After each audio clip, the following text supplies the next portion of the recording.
नमस्कार, मैं रोज। आज मैं आप लोगों को एकदम क्लासिक मूवी दिखाने जा रही हूँ। आप लोग बोलोगे कि रोज मूवी देखने के लिए हम तुम्हारे चैनल में क्यों आए? अरे अरे, पेशेंस, धीरज धरो। मैं जरा एक्सप्लेन तो कर लूं। खबरदार किसी ने उससे पहले डिसलाइक बटन और बैक बटन दबाया तो। मजाक कर रही। ये मूवी एक सच्ची घटनाओं पर आधारित है। इसके कोई भी दृश्य और पात्र काल्पनिक नहीं है, मगर इस मूवी को आपको अपनी कल्पनाओं के स्क्रीन में देखना होगा। मैंने कई क्रिश्चियंस बुक्स पढ़े हैं, मगर बाइबल के बाद अगर किसी और बुक ने मेरे फेथ को इस तरह बूस्ट किया है तो वो ये बुक है, जिसे मैं आप लोगों को पढ़कर सुनाने जा रही हूँ। मैं गारंटी देती हूँ इस बात की कि इस बुक को पूरा सुनने के बाद आपके विश्वास का लेवल ही बदल जाएगा। इस बुक का नाम है द हेवनली मैन। ये एक चाइनीज क्रिश्चियन ब्रदर यूंग की आत्मकथा है। कई लैंग्वेजों में इस बुक का ट्रांसलेशन हुआ है। मैंने ढूंढा, मगर मुझे इसका हिंदी ट्रांसलेशन नहीं मिला। कभी भी आपको कोई भी मौका मिले तो इस बुक को जरूर पढ़िएगा। ये एक 350 पेज का बुक है। मैं शायद इसके 10-20% यहाँ वहाँ छोड़कर ऑलमोस्ट बुक हिंदी में ट्रांसलेट करने वाली हूँ। मेरी कोशिश रहेगी कि इसके हर इंपॉर्टेंट सीन्स को मैं आप तक जरूर पहुँचाऊँ। वीडियोस लंबे बनेंगे, मैं पार्ट बाय पार्ट इसे डालती रहूंगी। कितनी सारी मूवीज देखकर अपना समय गवाया है, कुछ घंटे इस बुक पर जरूर लगाएं, क्योंकि मुझे पता है ये बुक आपकी सोच बदल देगी, आपकी लाइफ बदल देगी। प्लीज इस बुक को पूरा जरूर सुनिएगा और अपने दोस्तों को भी शेयर करिएगा। तो चलिए शुरू करते हैं। कल्पनाओं का स्क्रीन ऑन करिए। मेरे द्वारा कहे हर पात्र को अपनी इच्छा का रूप और भाव दीजिए, क्योंकि हम लोगों ने रियल में उन लोगों को देखा नहीं है। देखिए, मूवी इंटरेस्टिंग होने वाली है, क्योंकि आप खुद ही से बनाने वाले हैं। चलिए चाइना का सफर शुरू करते हैं। अरे, चाइना के नाम से डरो मत, कल्पनाओं से कोरोना नहीं आएगा। और हाँ, करीना को कल्पनाओं में लेकर भी मत आना। आप इसमें कई चाइनीज नाम सुनेंगे जिसमें मेरा प्रोनाउंसिएशन बिल्कुल सही नहीं है। वैसे आप लोग को कौन सा चाइनीज आता है? सॉरी, अगर किसी को आता है तो माफ कर देना।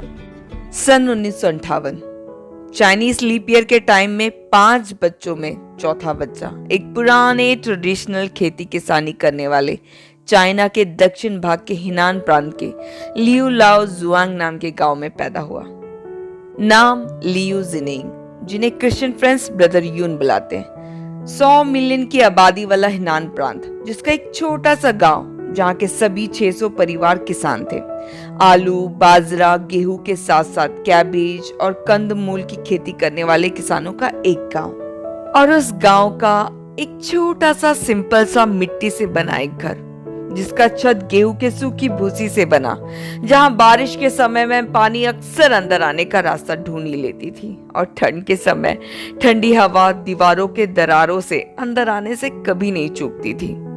अकड़ने वाली ठंड में बाजरे के बचे हुए भाग से आग तापा जाता था, क्योंकि कोयला जलाना बस से बाहर था। गर्मियों के समय अक्सर सभी परिवार वाले रात को बाहर खाट लगाकर साथ में खुली आसमान में सोया करते थे। ये घर था ब्रदर योन का, जिनके पापा का लंग कैंसर ने पूरे परिवार वालों की जिंदगी बदल दी। पापा का कंडीशन खराब था। डॉक्टरों ने हाथ उठा लिया। इस बीमारी ने सब कुछ, पैसा, जायदाद और हिम्मत भी छीन लिया। और इस कारण ब्रदर यू 9 साल की उम्र तक स्कूल भी नहीं गए। गरीबी इतनी बड़ी कि इनके भाई बहनों को पड़ोसी घरों, रिश्तेदारों से पेट भरने के लिए भीख मांगना पड़ता था। पापा के ठीक होने की हर उम्मीद खत्म हो रही थी। उनकी तबीयत रोज बद से बदतर हो रही थी। अकेले 5 बच्चों को पालने का प्रेशर माँ को आत्महत्या के कगार में लाकर खड़ा कर देता था। एक दिन माँ रात को अपने बेड में गहरी नींद में सो रही थी। तभी उन्होंने एक आवाज सुनी। एक मध्यम, प्यारी सी, प्यार से भरी, एकदम साफ आवाज। यीशु तुमसे प्यार करता है। माँ तुरंत उठ गई, घुटने में बैठकर अपने पापों की माफी मांगने लगी और फिर एक बार और अपने जीवन यीशु को समर्पित कर दिया। और तुरंत उन्होंने अपने सभी बच्चों को बुलाया और कहा कि पापा के इलाज का सिर्फ एक ही उम्मीद है, वो है यीशु। सभी बच्चों ने यीशु मसीह को अपना जीवन समर्पित किया और सभी ने साथ में अपने पापा के शरीर में हाथ रखा और उस रात रोते हुए एक छोटा सा प्रे किया। जीसस, पापा को चंगा कर दीजिए। जीसस, पापा को चंगा कर दीजिए। अगले दिन उन्होंने देखा कि पापा काफी ठीक महसूस कर रहे थे। महीनों बाद पहली बार उन्हें भूख लगी। 1 हफ्ते में पापा पूरी तरह कैंसर से ठीक हो गए। कैंसर का कोई छाप अब उन पर नहीं रहा। ये परमेश्वर का एक बड़ा चमत्कार था। ब्रदर यो के माता पिता परमेश्वर के बहुत आभारी थे और वे ये खुशखबरी सभी के साथ जल्द से जल्द बांटना चाहते थे। उस समय में पब्लिक गैदरिंग या कोई भी सम्मेलन इलीगल था, इसलिए उन्होंने एक उपाय बनाया। उन्होंने अपने बच्चों को, दोस्तों और रिश्तेदारों को घर आने का न्योता देकर हर जगह भेजा। लोगों को इनविटेशन का कारण ना पता होने की वजह से कईयों ने सोचा कि शायद पापा की डेथ हो गई होगी। वे अंतिम संस्कार के लिए सामग्रियां लेकर घर तो पहुंचे, मगर देखा कि पापा दरवाजे पर एकदम भले चंगे खड़े हैं। मम्मी पापा ने सभी दोस्तों और रिश्तेदारों को घर के अंदर बुलाया और सारे दरवाजे खिड़कियां बंद कर सबको पापा के चंगाई का वाकया सुनाया। सभी दोस्तों और रिश्तेदारों ने घुटने टेक यीशु मसीह को अपनी जिंदगी में स्वीकार किया। ब्रदर यो ने न केवल यीशु मसीह को अपने लाइफ में स्वीकार किया, बल्कि पूरे दिल से यीशु की सेवा करना भी वो चाहते थे। उनकी माँ एक अनपढ़ महिला थी, मगर वो बनी उस गांव की पहली प्रीचर। हालांकि माँ को ज्यादा बाइबल के वचन तो याद नहीं थे, मगर वो बस लोगों को यीशु पर फोकस रहने की सलाह दिया करती थी। आज के हाउस चर्चेस के कई बड़े प्रीचरों ने उनके माँ के प्रीचिंग से ही जीसस को अपनाया था। पहले पहले ब्रदर यो अपनी माँ से जब पूछते थे कि माँ जीसस कौन है, तो वो कहती थी जीसस परमेश्वर का पुत्र है जो हमारे पापों, हमारी बीमारियों से हमें छुड़ाने के लिए क्रूस पर चढ़ाया गया। और उनके सभी टीचिंग्स बाइबल में लिखे हुए हैं। माँ, क्या यीशु के द्वारा कहा गया कोई भी वचन आपके पास है? तो जवाब था नहीं, सारे वचन जा चुके, कुछ भी नहीं बचा। ये तब की बात है जब चाइना में कल्चरल रेवोल्यूशन, सांस्कृतिक क्रांति चल रहा था। उस समय बाइबल मिलना बहुत ही दुर्लभ था। उन दिनों में ब्रदर यो की शिद्दत से एक ही चाह थी कि उनके पास उनका खुद का बाइबल हो। उन्होंने माँ से और दूसरे क्रिश्चियन से पूछा कि बाइबल कैसा दिखता है, मगर किसी को नहीं पता था कि बाइबल कैसा दिखता है। एक व्यक्ति ने किसी और के द्वारा लिखे हैंड कॉपीड स्क्रिप्चर के कुछ पोर्शंस और गाने की कुछ पेजों को देखा तो है, मगर पूरा बाइबल नहीं। बहुत कम विश्वासियों को ही सालों पहले देखे बाइबल की याद भी है। ब्रदर यो कहते हैं, मैं बाइबल के लिए मानो भूखा हो गया। मेरी बेताबी को देखकर मेरी माँ को दूसरे गांव में रहने वाले एक व्यक्ति की याद आई। ये कल्चरल रेवोल्यूशन से पहले एक पास्टर हुआ करते थे। मीलों दूर पैदल चल माँ और मैं उस पास्टर के घर पहुंचे और अपनी इच्छा जाहिर की। हम बाइबल को एक बार देखना चाहते हैं, क्या आपके पास एक होगा? ये सुनते ही उनके चेहरे में डर का साया साफ नजर आ रहा था। उस व्यक्ति ने अपने विश्वास के खातिर अपनी जिंदगी के 20 साल जेल में काटे थे। उन्होंने मेरी तरफ देखा। एक गरीब, फटे पुराने कपड़े और नंगे पांव में खड़ा एक बालक पर उनको दया तो आई, मगर फिर भी उन्होंने मुझे अपनी बाइबल नहीं दिखाई। मैं उनको ब्लेम नहीं करूंगा, क्योंकि उस समय पूरे चाइना में बहुत थोड़े ही बाइबल थे। मायो नाम का छोटा लाल रंग की पुस्तक के अलावा कोई और किताब पढ़ने की अनुमति किसी को नहीं थी। अगर कोई बाइबल के साथ पकड़ा गया तो उसी समय बाइबल को जला दिया जाता था और बाइबल के मालिक और उसके पूरे परिवार को गांव के बीचों बीच खड़े करके बहुत मारा जाता था। उस वृद्ध पास्टर ने मुझसे बस यूं ही कहा, बाइबल एक स्वर्गीय किताब है। अगर तुम्हें चाहिए तो तुम्हें स्वर्ग के परमेश्वर से उसके लिए दुआ मांगनी होगी, क्योंकि सिर्फ वो ही तुम्हें दे सकते हैं। वो एक विश्वसनीय परमेश्वर है और जो पूरे दिल से उनकी चाह करते हैं वो उनको उत्तर देते हैं। मैंने पास्टर की बात को पूरी तरह सच मान लिया। मैं वापस घर पहुंचा। एक पत्थर लेकर मैंने अपने कमरे में रख दिया और रोज शाम उस पर घुटने टेक कर प्रार्थना करने लगा। एक छोटा सा प्रार्थना, क्योंकि उस समय मुझे प्रार्थना नहीं आता था।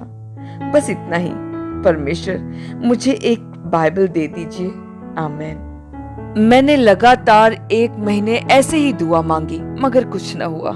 मुझे बाइबल नहीं मिला। मैं फिर उस पास्टर के घर गया। इस बार मैं अकेले ही गया और मैंने कहा, आपने जैसे बोला मैंने वैसे ही दुआ मांगी, मगर मुझे अभी तक बाइबल नहीं मिला। मुझे बाइबल चाहिए, प्लीज प्लीज एक बार मुझे अपनी बाइबल दिखा दीजिए। मैं तृप्त हो जाऊंगा, बस एक झलक। मैं उसे छूऊंगा भी नहीं, आप उसे अपने हाथ में पकड़ लेना, मैं बस देख लूंगा और अगर हो सके तो कुछ शब्दों को उसमें से मैं कॉपी कर लूंगा, बस फिर मैं चला जाऊंगा, प्लीज। पास्टर ने मेरे दिल की तड़प देखी।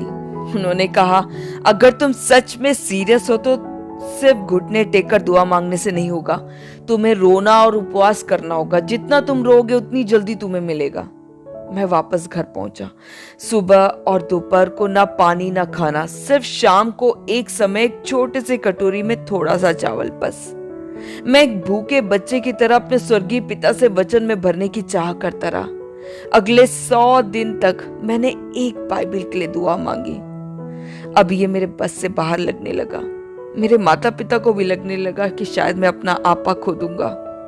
सालों बाद आज जब मैं पलट कर देखता हूं तो उस परीक्षा को सहना मेरे लिए सबसे कठिन था। फिर एक दिन अचानक सुबह के 4 बजे महीनों की भीख मांगने के बाद मेरी दुआ सुन ली गई। अपने बिस्तर के पास मैं घुटनों में था। मुझे परमेश्वर ने एक दर्शन दिखाया। उस विजन में मैं एक ऊंची पहाड़ में एक भारी लकड़ी का ठेला ढकेलते हुए चढ़ रहा हूँ। मैं एक गांव के पास पहुंचने वाला हूँ जहां मैं अपने माता और पिता के लिए, अपने परिवार वालों के लिए भीख मांगने जा रहा हूँ। मेरे विजन में मैं बहुत परेशान हूँ। लगातार के फास्टिंग के कारण मेरे शरीर में ताकत भी नहीं बचा और मुझे भूख भी लग रहा है। ये पुरानी लकड़ी का ठेला वापस लुढ़क कर मेरे ऊपर गिरने ही वाला है। तभी मैंने देखा कि उस पहाड़ के विपरीत दिशा से, मतलब ऊपर से नीचे की ओर 3 पुरुष आ रहे हैं। उनमें से एक दयालु वृद्ध व्यक्ति जिनकी लंबी दाढ़ी थी, ताजे ब्रेड से भरी एक लकड़ी का बड़ा वाला ठेला खींच रहे थे और बाकी दोनों उनके इस पार और उस पार चल रहे थे। तब उस वृद्ध ने मुझे देखा। उनको मुझ पर दया आई। उन्होंने मुझ पर प्यार जताया और मुझसे पूछा, क्या तुम भूखे हो? मैंने कहा, हाँ, मैंने कुछ नहीं खाया। मैं अपने परिवार के लिए भोजन लेने ही जा रहा हूँ। मैं रोने लगा क्योंकि मेरा परिवार बहुत ही गरीब है। घर के सब मूल्यवान वस्तुएं पापा की दवाई पर बिक गई। हमारे पास बहुत थोड़ा सा ही खाने के लिए है और सालों से पेट भरने के लिए दोस्तों और रिश्तेदारों से भीख मांगने के लिए हम लाचार हैं। जब उस वृद्ध ने मुझसे पूछा कि क्या मैं भूखा हूँ, मैं अपने आंसू रोक नहीं पाया। मुझसे इतने प्यार से आज तक किसी ने बात नहीं की। उन्होंने एक लाल रंग की ब्रेड की झोली ठेले से लेकर अपने 2 सेवकों से कहा कि मुझे दे दे। उन्होंने मुझसे कहा कि तुम्हें जल्दी से इसे खाना होगा। मैंने जैसे ही उस ब्रेड को अपने मुंह में डाला, वो बाइबल में परिवर्तित हो गया। उसी समय अपने विजन में मैंने अपने आप को घुटनों में पाया, बाइबल को अपने हाथों में लेकर मेरे परमेश्वर को धन्यवाद देते हुए, परमेश्वर तुम महिमा के योग्य है, तूने मेरी दुआओं को सुन लिया, तूने मुझे बाइबल दे दिया। मैं अपनी सारी जिंदगी बस तेरी सेवा करना चाहता हूँ। और मैं अपने दर्शन से उठ गया और पूरे घर में बाइबल ढूंढने लगा। मेरे बाकी परिवार वाले सभी सो रहे थे। मेरा विजन एकदम रियल जैसा था, मगर जब मुझे एहसास हुआ कि वो शायद एक सपना था, मैं जोर जोर से फूट फूट कर रोने लगा। मेरे रोने की आवाज सुन मेरे माता पिता दौड़कर मेरे कमरे में आ गए। उनको लगा कि लगातार के उपवास और प्रार्थना की वजह से मैं पागल हो गया हूँ। मैंने उनको अपना विजन बताया, पर मैं जितना बताता उतना उनको मैं और पागल लगता। माँ ने मुझे शांत कराते हुए कहा कि अभी भोर भी नहीं हुआ है और दरवाजा अच्छे से बंद है, कोई भी नहीं आया। मेरे पापा ने मुझे जोर से अपने सीने से लगाया और आंसुओं के साथ बोलने लगे, प्यारे परमेश्वर, मेरे बच्चे पर दया कर, उसे पागल होने ना दे। मैं वापस बीमार होने के लिए तैयार हूँ। अगर ये मेरे बच्चे को पागल होने से बचा सकता है तो प्लीज मेरे बेटे को बाइबल दे दीजिए। मेरे मम्मी पापा और मैं तीनों हाथों में हाथ डालकर घुटने में बैठकर रोने लगे। तभी अचानक दरवाजे पर एक दस्तक हुई, एक मध्यम स्वर। किसी ने मेरा नाम पुकारा। मैं दौड़कर दरवाजे के पास गया और पूछा, क्या आप मेरे लिए ब्रेड लेकर आए हैं? उन्होंने कहा, हाँ। मैंने यही आवाज अपने विजन में सुना था। मैंने तुरंत दरवाजा खोला और वही 2 सेवक जिनको मैंने अपने विजन में देखा था, एक के हाथ में एक लाल रंग का झोला था, उन्होंने वो मुझे दिया। मेरी धड़कनें तेज हो रही थी। मैंने झोला खोला, मेरा खुद का बाइबल। वो 2 सेवक शीघ्र ही मेरे आंखों से ओझल हो गए। मैंने अपने बाइबल को सीने से लगा लिया और दरवाजे के बाहर ही घुटनों पर गिर गया। मैंने बार बार परमेश्वर को धन्यवाद दिया। मैंने जीसस को प्रॉमिस किया कि मैं इस बाइबल के वचनों को एक भूखे बच्चे की तरह ग्रहण करूंगा। बहुत बाद मुझे उन 2 लोगों के बारे में पता चला कि वो ब्रदर यांग और ब्रदर सांग थे। वे बहुत दूर के गांव से आए थे। कल्चरल रेवोल्यूशन में बहुत यातनाएं सहे एक इवेंजलिस्ट जो मरने के कगार में आप पहुंचे थे। मेरे हाथ में बाइबल आने के 3 महीने पहले परमेश्वर ने उनको मेरा गांव, मेरा घर एक दर्शन में दिखाकर उनका बाइबल, जिसे उन्होंने छुपा रखा था, मुझे देने के लिए कहा था। उस समय के कई क्रिश्चियंस की तरह ये वृद्ध व्यक्ति भी अपना बाइबल एक बक्से में डालकर गड्ढा खोदकर उसको दफन करके रखे थे, इस आशा में कि कभी एक अच्छा दिन आएगा और वापस उस गड्ढे को खोदकर वो अपना बाइबल पढ़ पाएंगे। इस विजन के पाने के बावजूद भी उनको कुछ महीने लगे कि वो परमेश्वर की आज्ञा मानने के लिए सहमत हुए। उस दिन के बाद मैं पूरे विश्वास में भरकर प्रार्थनाएं करता था। मैं वचनों पर पूरा विश्वास करता था, मानो इसका हर वचन परमेश्वर ने मुझसे ही कहा हो। मैं हर पल बाइबल को अपने पास ही रखता था। मैं जब सोता था तब भी अपने सीने से लगा कर रखता था।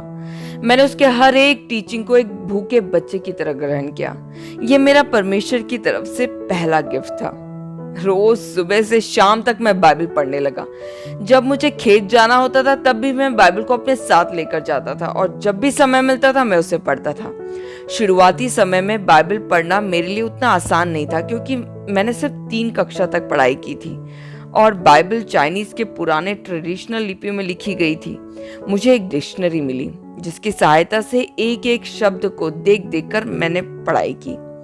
ऐसे अंततः मैंने बाइबल एक बार पूरा पढ़ लिया। इसलिए अब मैंने रोज एक अध्याय करके उसको रटना चालू किया। 28 दिन में मैंने पूरे मत्ती के सुसमाचार को रट लिया और जल्दी ही 4 गॉस्पेल को खत्म कर मैं प्रेरितों की पुस्तक तक पहुंचा। एक दिन सुबह करीबन 9 बजे मैं प्रेरितों की पुस्तक का पहला अध्याय का 8वां वचन को ध्यान कर रहा था, जिसमें लिखा था, परंतु जब पवित्र आत्मा तुम पर आएगा तब तुम सामर्थ पाओगे और यरूशलेम और सारी यहूदिया और समरिया में, यहाँ तक कि पृथ्वी के छोर तक तुम मेरे साक्षी होंगे। पवित्र आत्मा कौन है मैं नहीं जानता था। मैं दौड़कर अपने माँ के पास गया, पर वो भी उसका जवाब नहीं दे पाई। वो एक अनपढ़ महिला थी, उनको बाइबल का ज्यादा ज्ञान नहीं था। यहाँ वहां से जो दूसरे विश्वासियों से जो भी वचन सुना उन्होंने उसे याद कर लिया था बस। माँ ने कहा कि तुम खुद परमेश्वर से पवित्र आत्मा के लिए क्यों नहीं दुआ मांग लेते जैसे तुमने बाइबल के लिए मांगा था। मैंने दुआ मांगा, परमेश्वर मेरे, मुझे पवित्र आत्मा का सामर्थ चाहिए, मैं तेरा साक्षी बनने के लिए तैयार हूँ। प्रार्थना के बाद परमेश्वर के जॉय, उनकी खुशी की आत्मा से मैं भरने लगा। परमेश्वर के प्यार का कुछ गहरा रेवलेशन मुझे मिला। मैं उनके प्रेजेंस में भरने लगा। मैंने इससे पहले कभी गानों को एंजॉय नहीं किया था, मगर उस समय मेरे मुंह से ऐसे ऐसे गानों का बोल निकलने लगा जिसे मैं खुद कभी नहीं जानता था। वो गाने आज भी चाइनीज हाउस चर्चेस में गाया जाता है। मैं परमेश्वर के दिशा दर्शन का इंतजार करने लगा। एक दिन रात को करीबन 10 बजे थे। मेरे मम्मी पापा जगे हुए थे। मैं अपने कमरे में प्रेरितों का 12वां अध्याय याद करके अपने बिस्तर में लेटने के लिए गया। तभी मुझे महसूस हुआ जैसे कोई मेरे कंधे को थपथपाया हो। किसी ने कहा, योन, मैं तुझे पश्चिम और दक्षिण की ओर भेजूंगा, तू मेरा साक्षी होगा। मुझे एक पल लगा शायद मेरी माँ है। मैं उछलकर उनके पास गया। माँ, क्या आपने मेरा नाम बुलाया? मेरे कंधे पर किसने थपथपाया? माँ ने कहा, हम दोनों ने तुझे नहीं बुलाया, वापस दुआ मांगकर सो जाओ। मैं वापस जाकर लेट गया, मगर 30 मिनट बाद फिर मैंने एक आवाज सुनी, योन, तुम पश्चिम और दक्षिण में सुसमाचार सुनाओ, तुम मेरा साक्षी बनोगे, मेरे नाम की गवाही दोगे। मैं तुरंत उठ गया और जाकर मैंने अपनी माँ से जो भी हुआ सब बताया। माँ ने कहा, तू ज्यादा बावला मत हो, जाकर सो जा। माँ को लगा कि शायद मैं फिर से अपना आपा खो रहा हूँ। मैंने घुटने टेके और दुआ मांगी, जीसस, अगर आप मुझसे बात कर रहे हो तो मैं सुन रहा हूँ। अगर आप मुझे सुसमाचार के लिए बुला रहे हो तो मैं आपकी बुलावट को अपने लाइफ में स्वीकार करने के लिए तैयार हूँ। अगली सुबह करीबन 4 बजे परमेश्वर ने मुझे एक सपना दिखाया।